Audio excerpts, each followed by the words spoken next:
Hello everyone. In today's video, I'm going to show you how to make a pie chart in Excel.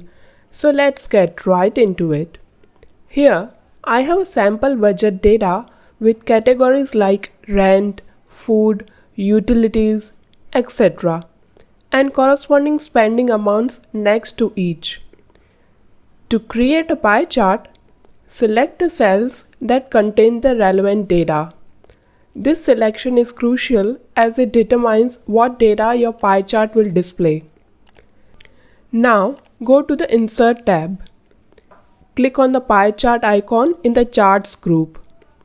Excel offers several pie chart options such as 2D pie, 3D pie, and donut charts.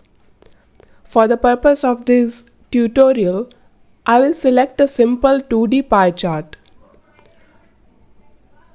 After inserting the chart, Excel will automatically generate a pie chart based on the selected data. You can move the pie chart by clicking and dragging it to your desired location on the worksheet. To resize the chart, simply click on any corner and drag to adjust its dimensions.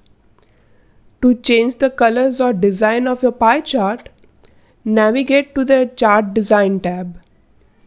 Click on Change Colors to select from preset color combinations.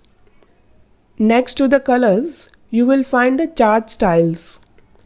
Here you can browse through different layout and style options for your chart. Let me pick one for this pie chart. Additionally, you can add data labels to make your chart easier to understand. To do this, click on Add Chart Element in the Chart Design tab.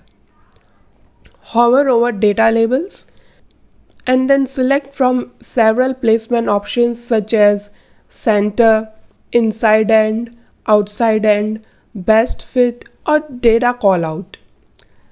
Let's go with Outside End for our pie chart. And that's how you create a simple pie chart in Excel. I hope you found this video helpful. If you did, please hit the like button and subscribe to the channel. If you have any questions or suggestions for topics you want me to cover, please drop a comment below. I'll catch you in the next video. Take care.